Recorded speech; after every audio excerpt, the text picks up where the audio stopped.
Subcommittee on State, Foreign Operations and Related Programs will come to order. I'd like to welcome everyone to today's markup on the fiscal year 2016 bill for the Department of State, Foreign Operations and Related Programs. I want to start by mentioning Chairman Rogers' work to move bills through the committee this year and thank him for the subcommittee's allocation of $47.8 billion. It allows us to produce a good bill that addresses many priorities. We know the chairman faces a difficult task to keep all of the appropriations bills within the level set in the budget resolution. I want to thank my friend, Mrs. Lowy, for her dedication to this subcommittee. Even though she has a very big job as ranking member of the full committee, she always stays engaged on issues in this bill. I also want to thank the hard work of all the members during our hearings and briefings this year. All the members of this subcommittee know that we live in an increasingly dangerous world where terrorist groups such as ISIL, Al-Qaeda, Boko Haram, and Al-Shabaab threaten the United States, our allies, and our partners, as well as our way of life. We see Russia and China continuing to assert territorial ambitions over their neighbors. The threat of a nuclear Iran is real, and Iran continues to support and fund terrorist activities around the world. For these and many other reasons, this year's bill is first and foremost a national security bill with a focus on embassy security, aid to our strategic allies and partners such as Israel, Egypt, Jordan, and Ukraine, and democracy programs and international broadcasting. The bill also continues to fight the global war on terrorism by supporting aid to Afghanistan, Pakistan, Iraq, and the Syrian people. We devote new resources to preventing terrorist safe havens and stopping the flow of foreign terrorist fighters. The bill rejects cuts the administration proposed to humanitarian accounts. The number of refugees, asylum seekers, and displaced people is more than 50 million, the highest level since World War II. We can't reduce this critical assistance when conflict and strife reach into so many corners of the world. The bill also reverses the President's proposal to cut global health programs and maintains last year's funding level for the account. The subcommittee remains committed to programs that save lives and can have the most impact. We focus on diseases such as polio, malaria, and HIV, and reducing the number of children who die before age 5 by increasing funds for early vaccinations. The bill provides funding above the request for our neighbors in Mexico, Colombia, and the Caribbean to address drug trafficking and violent crime before it reaches our shores. The bill also continues to address the crisis we faced last summer when tens of thousands of unaccompanied children flooded our southern border. While the numbers have come down, this issue is not going to be resolved overnight. El Salvador, Guatemala, and Honduras have developed a joint plan to address shared challenges, which is a significant first step, but more needs to be done. This bill demonstrates our commitment to address the security challenges that exist within these countries. Security must come first before there can be prosperity. The committee will continue to watch how these countries progress, and we expect aid to stop if we do not see results. The bill continues to prioritize funds to address human trafficking. We must do our part to put an end to what equates to modern-day slavery. The bill also continues to devote funds to combat wildlife poaching and trafficking. Many members of the committee have expressed their support on this issue, not only because we don't want to see the world's most unique wildlife become extinct on our watch, we also know this is a security concern. Criminal organizations are getting rich off poaching and trafficking wildlife parts. In order to address all of these priorities within our allocation, the bill excludes funding for many accounts requested or funded last year, cuts the United Nations and international organizations more than $1 billion below the request, and eliminates assistance to many international banks. Next, I want to address some of the policy issues in the bill. Egypt is a critical partner of the United States. They continue their strategic relationship with us, and they're upholding the peace treaty with Israel. In this year's bill, we've continued to make these two issues the highest priority. We continue to watch the situation in Egypt, but the United States must stop sending mixed messages. Our security relationship with Egypt started over 30 years ago when they signed the peace treaty with Israel, and they've kept the peace ever since. At a time of chaos in the Middle East, we need Egypt as our stable ally. The United States has provided aid to the Palestinians as part of a good faith effort to bring about peace and security between Israelis and the Palestinians. But the Palestinians have now joined the International Criminal Court, and they continue to push their cause at the United Nations and other international organizations. This bill sends a clear message that the PA will not receive funding as long as they continue to pursue unilateral efforts and work against a negotiated peace agreement. The bill also stops the Palestinians from having representation in D.C. if their hostile actions continue. I hope that all members can support moving this bill out of the subcommittee today. It's a product that reflects many of the priorities in today's challenging and unpredictable world. And finally, I want to express my appreciation for the work of this wonderful staff. From the majority staff, I want to thank the clerk, Anne-Marie Chotvax, and her team, Craig Higgins, Alice Hogans, Susan Adams, Celia Alvarado, David Mortnick, Mickey Smith. From my personal staff, I want to thank Johnny Caperly. From the minority staff, I want to give a special thank you to Steve Marcase. We also thank Aaron Kolodziejski and Miriam Stein, and we appreciate all of your help. I'll now turn to my ranking member and friend, Mrs. Lowy, for her opening statement. Well, thank you, Chairwoman Granger. It's always a pleasure to work with you in a collaborative way. And I also want to thank Chairman Rogers, and I'd like to be optimistic and hope that we can get through these bills sooner rather than later. I know that is your goal, and I look forward to working together. I want to express my appreciation to the majority staff, Anne-Marie Chotvax, Craig Higgins, Alice Hogans, Susan Adams, a new mother, Clelia Alvarado, David Bortnick, Mickey Smith, Johnny Caverly, as well as my hardworking staff. Now just count those numbers. We have Steve Marquez, Aaron Kolodziejski, and Maren Stein. But together we have a great team. I appreciate the chairwoman's efforts to include many of my and my colleagues' priorities in the bill.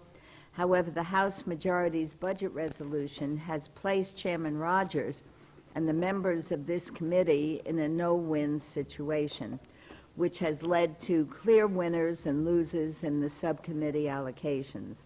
That's why the administration's fiscal year 2016 budget proposal rightly called for an end to the mindless austerity of sequestration through targeted spending cuts, program integrity measures, and the closure of outdated tax loopholes. There is simply no way this appropriations process can succeed unless we put in place reasonable allocations that make it possible to enact all the appropriation bills. Despite the inadequate top line, I'm pleased this bill sustains our commitment to embassy and diplomatic security, to protect our diplomats and development professionals serving on the front lines of our national security efforts.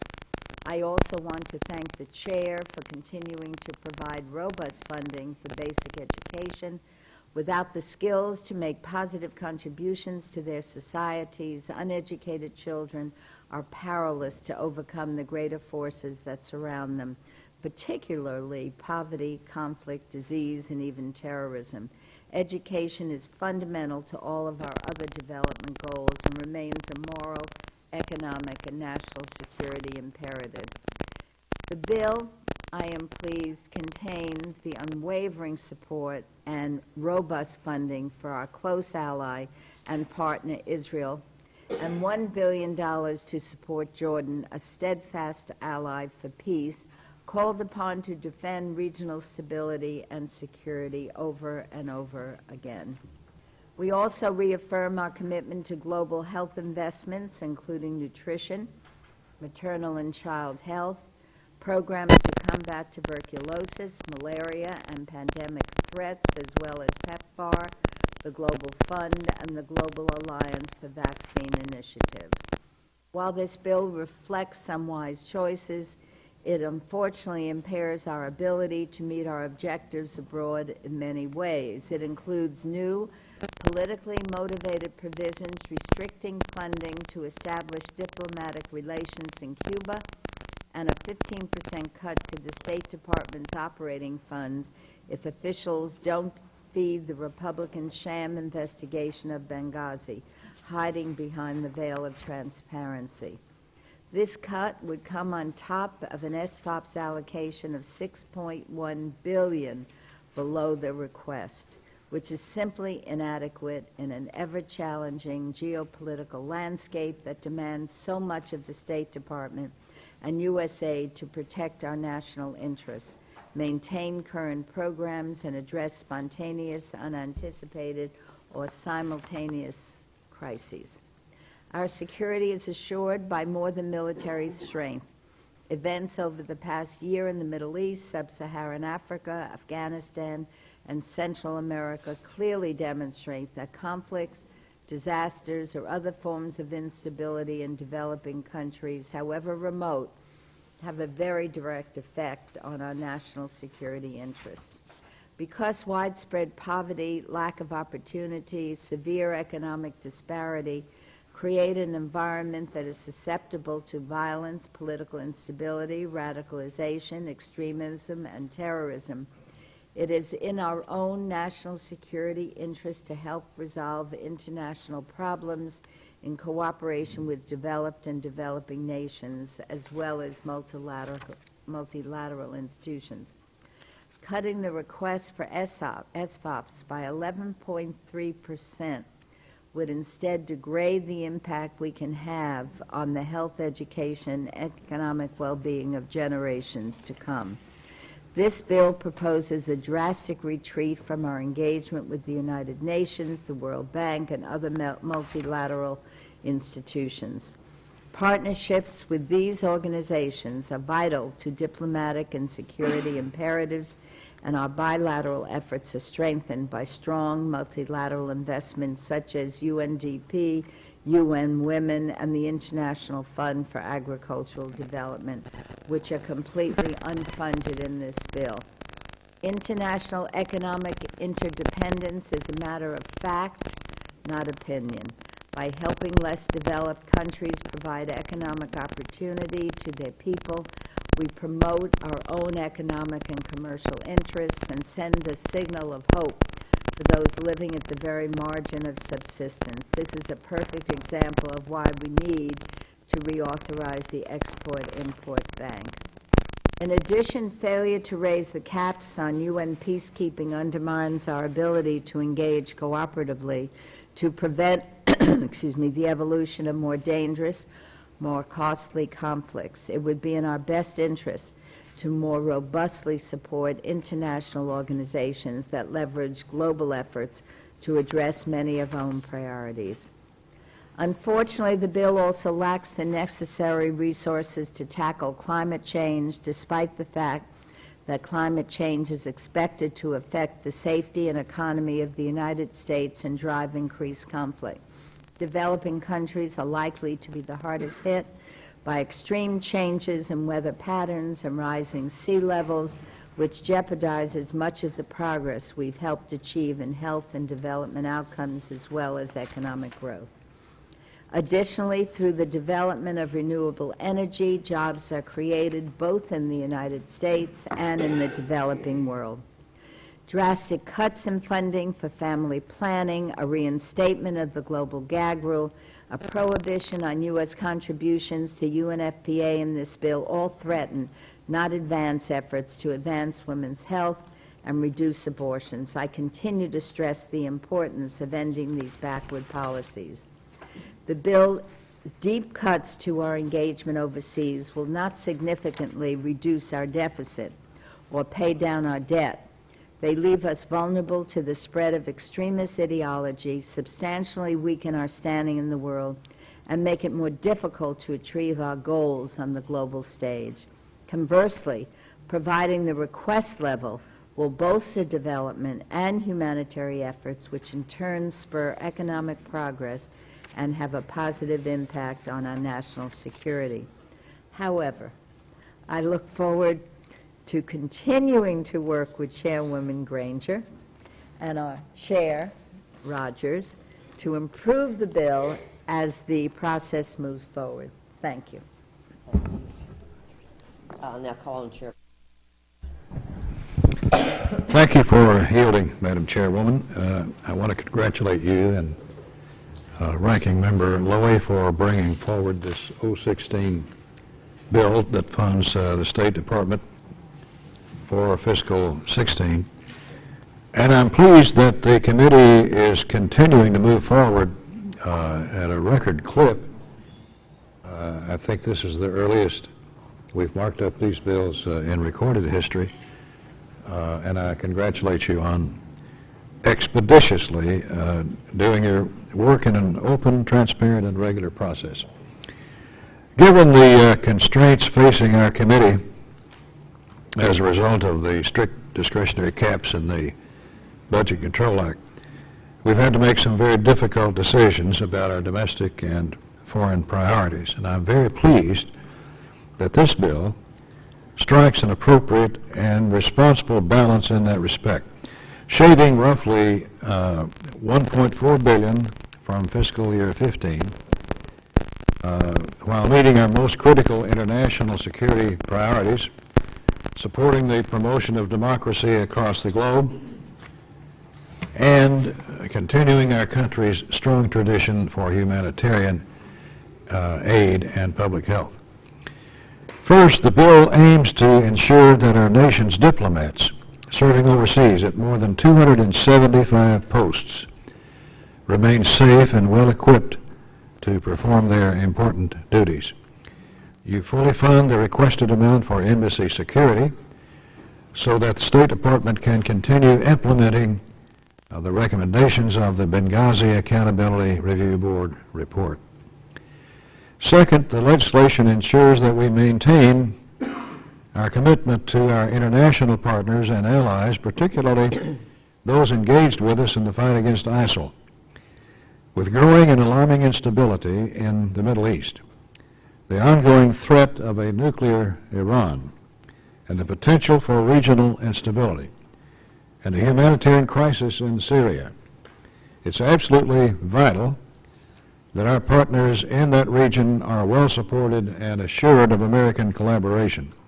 To that effect, the bill provides much needed security assistance to Israel and Jordan and prioritizes funding to bolster anti-terrorism programs as well. Shifting from that region to the crisis in Ukraine, I'm proud that you've provided much needed funding to support her people in their response to Russian aggression. This funding will help provide security and economic assistance as tensions continue to escalate under President Putin. I'm also pleased that this bill will help build democracy and promote international development with targeted U.S. investments abroad. Global health programs, including polio and HIV/AIDS, are funded above the President's request. This legislation also prioritizes funding for critical humanitarian aid programs and programs to combat the global crisis of human trafficking. And finally, at a time when our country is facing monumental deficits and crushing debt, this bill eliminates many programs and focuses on oversight and management. And for many programs, funds are only made available after tough conditions have been met. I want to commend the chairwoman for her emphasis on national security, promoting democracy, strengthening our relationship with our allies, and maintaining our development and humanitarian aid abroad. It's a good bill, and I think it deserves the support of all of us, and in fact, the whole House. I thank you, Madam Chairwoman. Thank you, Mr. Chair. I appreciate those kind words and also your strong support in moving these bills through. Are there any other members who'd like to be recognized? Thank you very much, Madam Chair. Let me thank you and our ranking member for your very hard work on this bill and your tremendous leadership of the subcommittee in attempting to come to some bipartisan agreements. The state, foreign op, and related agencies, this bill makes important investments in vital global health and humanitarian accounts. It includes $8.4 billion for global health programs, which is $273 million above the President's request level.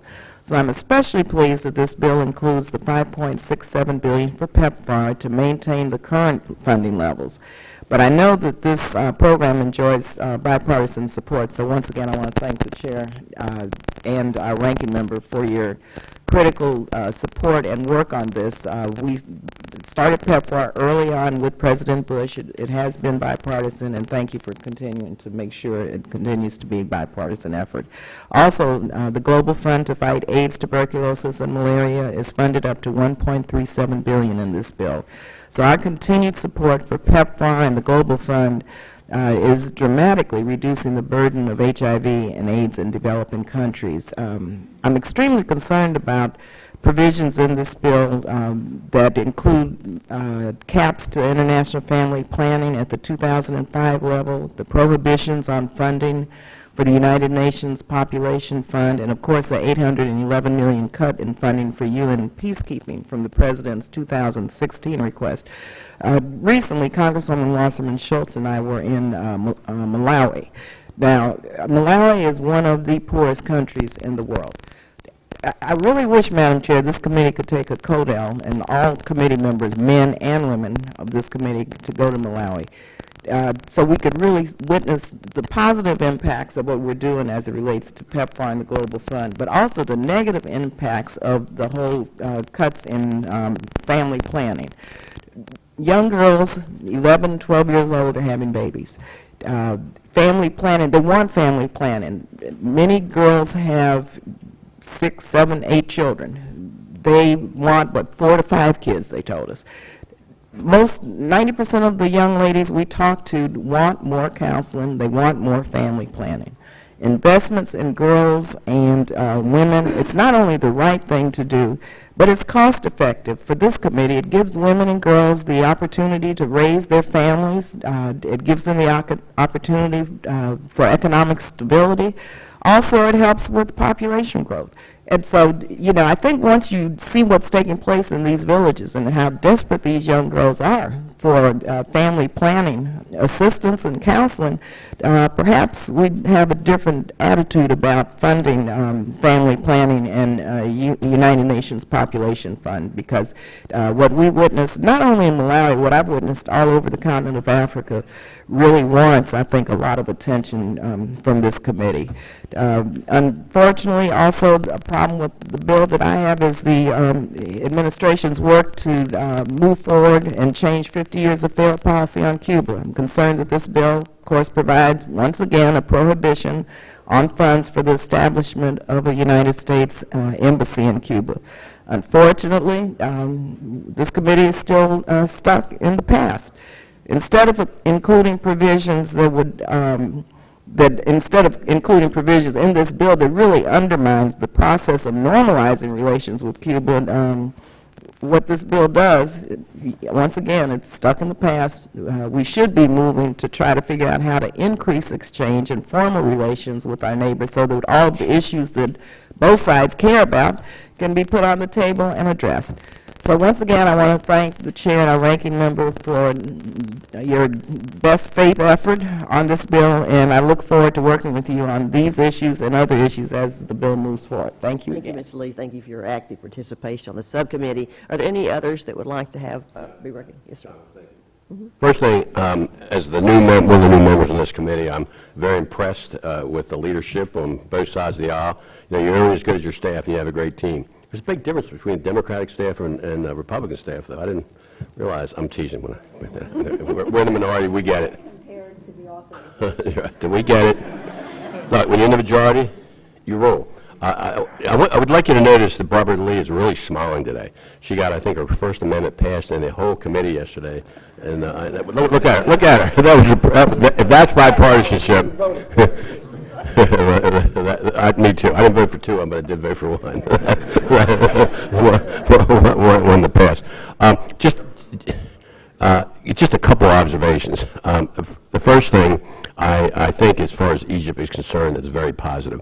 Egypt is in a very volatile area of the Middle East. They're the largest Arab country. They've had some real problems, and maybe the United States, when Muslim Brotherhood was in control, maybe we didn't make the right decisions, but I think Egypt is on the right path now, and it's so important that they are still in the peace process with Israel. It makes a big difference, and there are a lot of other countries that are trying to gain influence in Egypt, especially Russia and China and these other countries, so I really think it was very wise to move forward with that. The one thing I do is just, and I think this committee too, is not only the leadership, but it's the members here too. I think we all come together. We don't agree, like Cuba, there's some issues that are out there, and Mario take care of his debate, and Barbara hers, but you know, those are some of the issues we deal with. But the one concern I do have, and that's the concern of the 15% across-the-board cut to punish the State Department for not producing documents. And I really have a serious problem also. In the 12 years I was on Intel, when your committees wouldn't respond, it really upset you, and you need to do what you need to do. But I think if you look at that type of penalty, this affects the United States of America and our ability to deal internationally. Tom, you and I served on Intel. You know how serious things are in the Middle East, and the State Department is a key and vital player as far as dealing with the intelligence communities, and also when you look at the China-Russia threat, Ukraine, all the things that are out there, they're going to take advantage of this cut with the State Department, and they're trying to do whatever they can. I'm very concerned about China in South America and the things that are happening there. So I hope when we get this to the floor that we can really reevaluate. Find another way to have these departments, but don't hurt the United States of America and our ability. Well, Yes. Gentlemen, Yes, Mr. Chairman. if I'm not mistaken, and the chair can correct me, when you include in the bill the extra money from the global war on terror, the cut is only 3% from current levels. Is that correct? It is. There's two different things going on. It's not a cut to the State Department. We're withholding 15% Okay. until they give us a report and make some advances on how they handle a request. There was an analysis by the Center for Effective Government, found the State Department ranked at the very bottom of the 15 federal agencies that receive the most Freedom of Information Act requests. The backlog is over 18,000 FOIA requests. And so they admitted, the Inspector General of the State Department said that they have deficiencies in preserving record emails. So we said we're withholding 15% until they come with a report and a plan of how they handle those requests in a more. Well, that's good. I understand fencing, and I agree with you, and I'll help you when they don't produce. That hurts our ability to do the job. But we don't want to affect our intel. We don't want to affect our people out in the street and developing relationships, and especially with the Russia-China threat that's out there now. So we can work together on that, and that'll be fine. I'll have to get more information. Thank you. Yield back. That's fine. Okay. Thank you very much. Yes. Mrs. Wasserman Schultz. Thank you very much, Madam Chair. I want to associate myself with the remarks of the gentlelady from California, and just add that the cuts in this bill, not only on family planning, but in health, in nutrition, overall, are going to dramatically impact the lives of people that are in the most desperate and dire straits. And I think it should not be lost on anyone that whatever poverty you believe that you've witnessed in this country, you should multiply what you have in your mind and that you've seen and experienced by 10,000. I mean, at a minimum, compared to what we saw in the 10th poorest country in the world. 80% of children under 5 in Malawi go hungry, are malnourished. The rate of it is 17 million people in Malawi, and almost 10% of the country has HIV or AIDS. In Kenya, 6% of 44 million people have HIV or AIDS. So the cuts that we provide in this bill have impact, real impact, on the lives of people who are already suffering and struggling. I mean, we spent time talking and interacting with women who are trying to change the lives and coming together to change the lives of their entire village. And when they make a difference in their lives, when they are able to better provide sustenance and nutritious meals for their families and keep their children healthy, it resonates for generations. Because then you don't have the next generation grow up in the same situation that their mother's generation has. So the cuts in this bill, and I also appreciate the efforts, and I know this is not the end of the process, but the cuts in this bill in those areas are not responsible. And I want to close just by saying that the other way to think about this is that there are a lot of members on this committee and in the Congress who are concerned about immigration and about making sure that we can address the so-called porous nature of our borders and how many people from other countries are feeling the need to leave their own nation to come to ours to find a better way of life for themselves and their families. That is human nature. People are going to do that. They are not going to remain in a situation that where they watch their children die, where they're unable to care for the people in their family. And so what are they going to do? When they can't make it work in their own country, they're going to come to a country where they think they can make it work, or at least where they can make money and send it back. And so we're asking for more of those types of problems, which, for me, I believe in that we're a melting pot, and we should welcome people from all over the world. But for those of you that don't, these cuts are contributing and adding to the problem that you're already concerned about. So thank you. I yield back. I want to make sure that the record is clear on this. The global health in this bill, the funding for global health is above the President's request and is exactly the same as it was in the last bill. There haven't been cuts there. So is nutrition. And as far as working with those countries that where parents say we're going to send our children to another country because it's not safe in our country, we have continued to work with those countries. In fact, I met with the ambassadors of Guatemala, Honduras, El Salvador just recently. The president of Honduras is one that took the lead in forming an alliance with those countries, has reported to us and said we're putting an alliance together to move forward as a region. And there we're funding for $296 million. The security part of that, they don't have their plans fully developed, of course, and so we said in the bill that we encourage them, we're helping, and when we went to I led the task force that went to those countries to say how can we be helpful so that your country will keep its children. And if you remember, the first question that was asked is, do you want your children back? And they said, absolutely, we want our children back. And so we said, we'll help then in what your plans, it has to be their plans, for security and for an improved economy so they can keep them there. Are there other people that want to be recognized? Yes. Thank you, Madam Chair. First of all, I join others in congratulating you and Mrs. Lowy in approaching this bill with an attempt to be fair and balanced, and that's not an ad for any network. But this bill, like so many other bills, but this bill especially is a mixed bag because this bill has so many accounts that can do so much good and does do good. In my early days, I served on this committee. I know how well we do in helping others. The cuts, as has been said, will hurt our ability to help, and we have to, as the process moves along, rethink some of those cuts to make sure that the work that we do remains that kind of work. I'd like to comment on my friend's comment about China. You know, I do not profess, nor am I an expert on foreign relations, but my God, if I was to count how many times in the past I said, we're leaving a vacuum in Latin America, China's going to move in.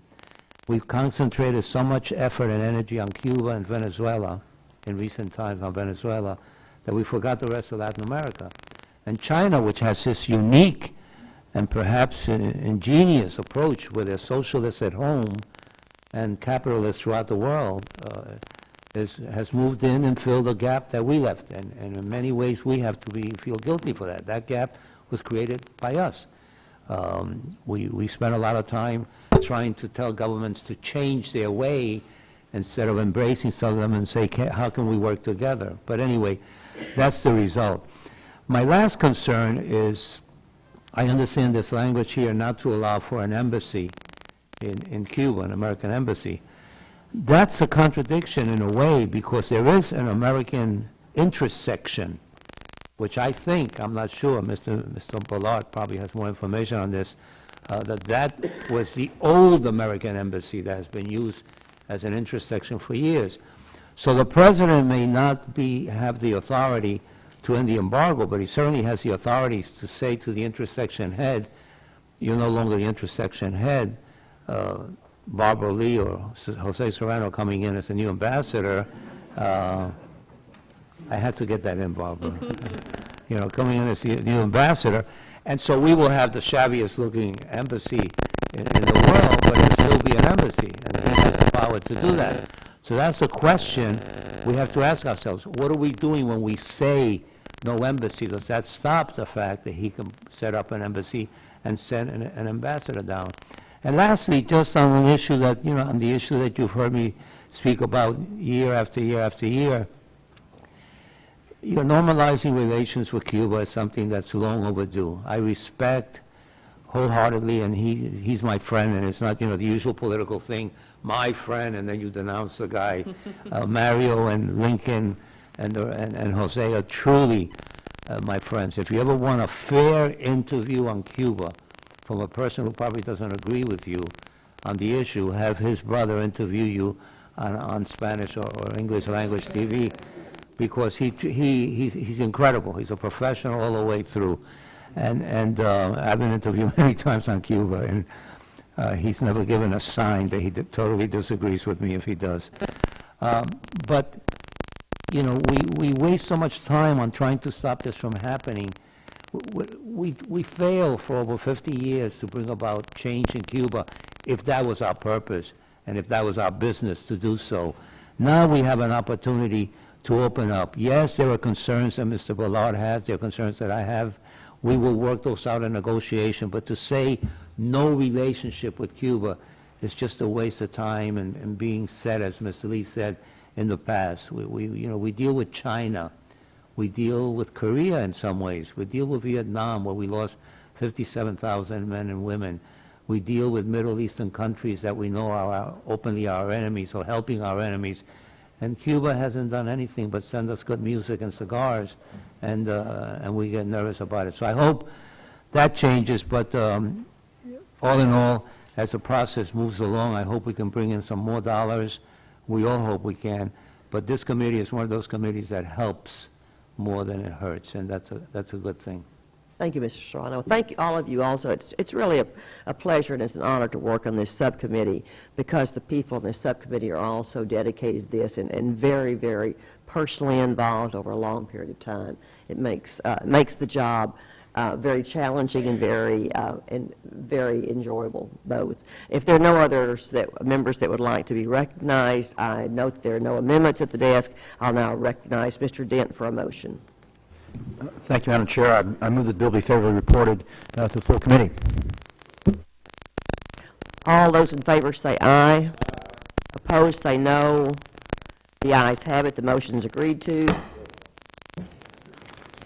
Members are reminded the bill and report must stay in the room. They will be circulated 3 days before the full committee markup. I'll ask unanimous consent that the staff be allowed to make technical and conforming changes to the bill and report without objection. So ordered. The subcommittee is adjourned.